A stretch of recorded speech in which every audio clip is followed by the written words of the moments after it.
You, John Fitzgerald Kennedy, do solemnly swear. I, John Fitzgerald Kennedy, do solemnly swear.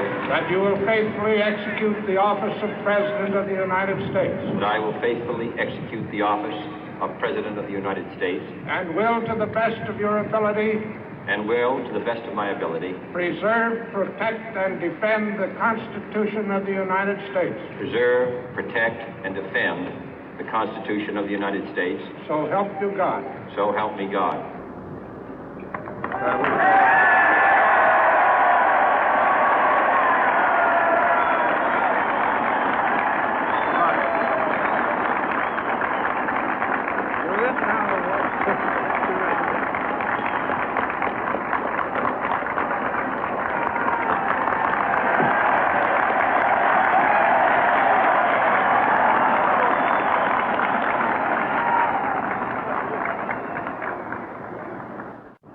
Vice President Johnson, Mr. Speaker, Mr. Chief Justice, President Eisenhower, Vice President Nixon, President Truman, Reverend clergy, fellow citizens. We observe today not a victory of party, but a celebration of freedom, symbolizing an end as well as a beginning, signifying renewal as well as change. For I have sworn before you and Almighty God the same solemn oath our forebears prescribed nearly a century and 3/4 ago. The world is very different now, for man holds in his mortal hands the power to abolish all forms of human poverty and all forms of human life. And yet the same revolutionary beliefs for which our forebears fought are still at issue around the globe. The belief that the rights of man come not from the generosity of the state, but from the hand of God. We dare not forget today that we are the heirs of that first revolution. Let the word go forth from this time and place to friend and foe alike that the torch has been passed to a new generation of Americans born in this century, tempered by war, disciplined by a hard and bitter peace, proud of our ancient heritage, and unwilling to witness or permit the slow undoing of those human rights to which this nation has always been committed and to which we are committed today at home and around the world.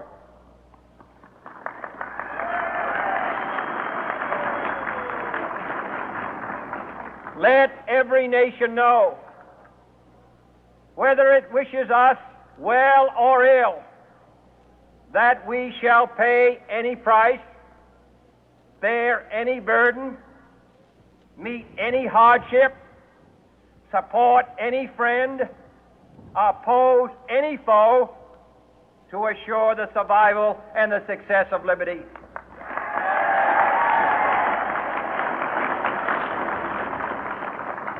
This much we pledge and more. To those old allies whose cultural and spiritual origins we share, we pledge the loyalty of faithful friends. United, there is little we cannot do in a host of cooperative ventures. Divided, there is little we can do, for we dare not meet a powerful challenge at odds and split asunder. To those new states whom we welcome to the ranks of the free, we pledge our word that one form of colonial control shall not have passed away, merely to be replaced by a far more iron tyranny. We shall not always expect to find them supporting our view, but we shall always hope to find them strongly supporting their own freedom, and to remember that in the past, those who foolishly sought power by riding the back of the tiger ended up inside.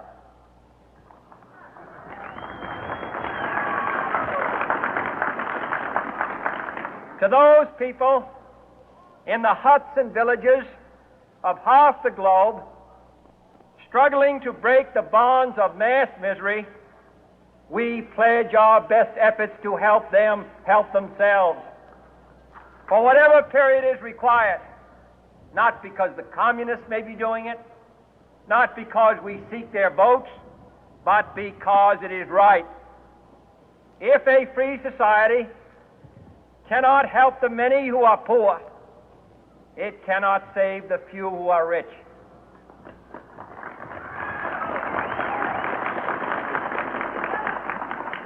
To our sister republics south of our border, we offer a special pledge to convert our good words into good deeds, in a new alliance for progress, to assist free men and free governments in casting off the chains of poverty.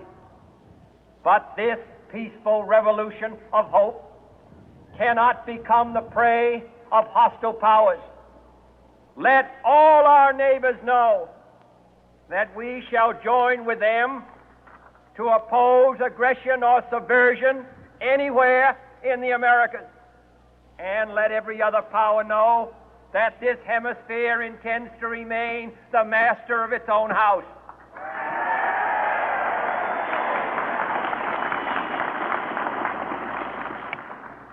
To that World Assembly of Sovereign States, the United Nations, our last best hope, in an age where the instruments of war have far outpaced the instruments of peace, we renew our pledge of support to prevent it from becoming merely a forum for invective, to strengthen its shield of the new and the weak, and to enlarge the area in which its writ may run.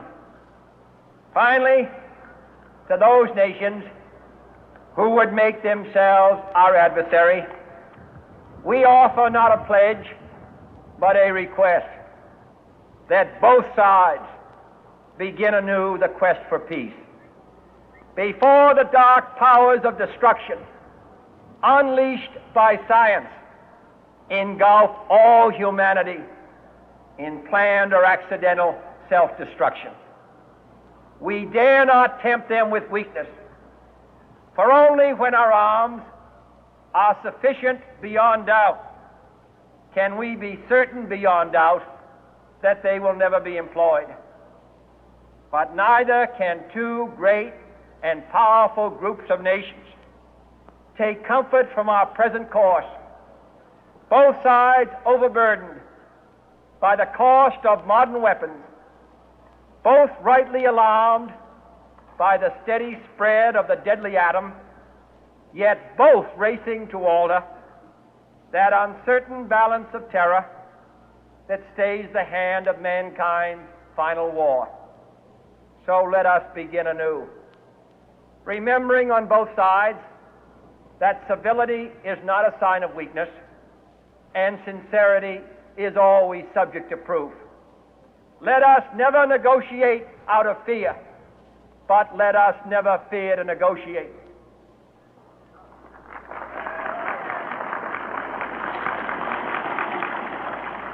Let both sides explore what problems unite us, instead of belaboring those problems which divide us. Let both sides, for the first time, formulate serious and precise proposals for the inspection and control of arms, and bring the absolute power to destroy other nations under the absolute control of all nations.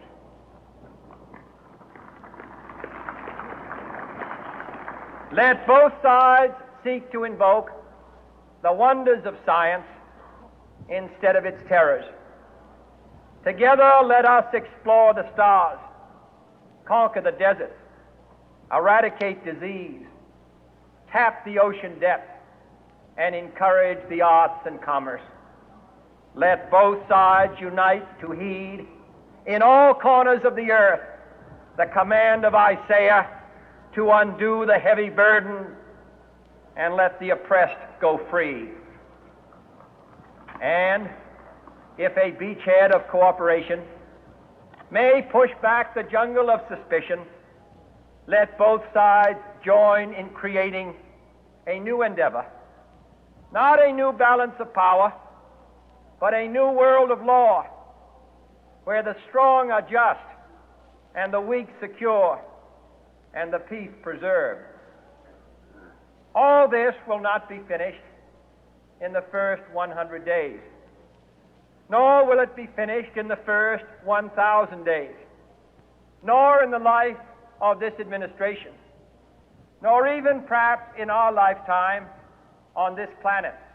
But let us begin.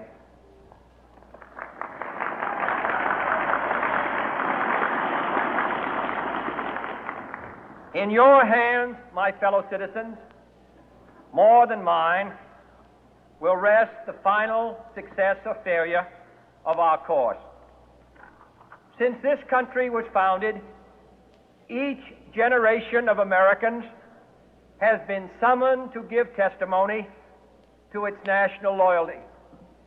The graves of young Americans who answered the call to service surround the globe.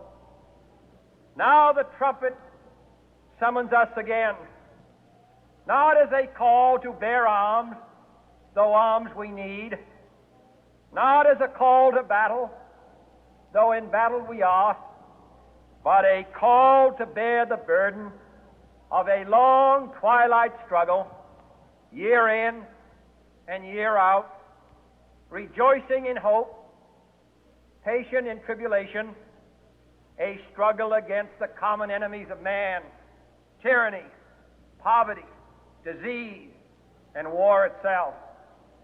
Can we forge against these enemies a grand and global alliance, north and south, east and west, that can assure a more fruitful life for all mankind? Will you join in that historic effort?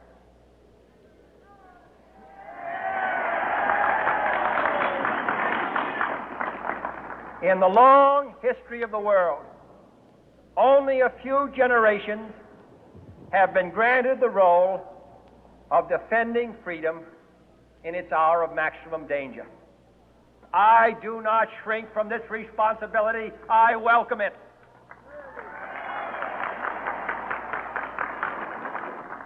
I do not believe that any of us would exchange places with any other people or any other generation. The energy, the faith, the devotion which we bring to this endeavor will light our country and all who serve it. And the glow from that fire can truly light the world. And so, my fellow Americans, ask not what your country can do for you. Ask what you can do for your country.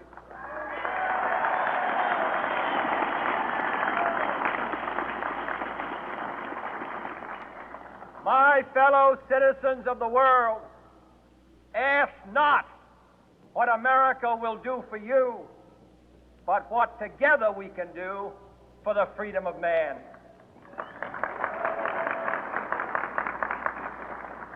Finally, whether you are citizens of America or citizens of the world, ask of us here the same high standards of strength and sacrifice which we ask of you.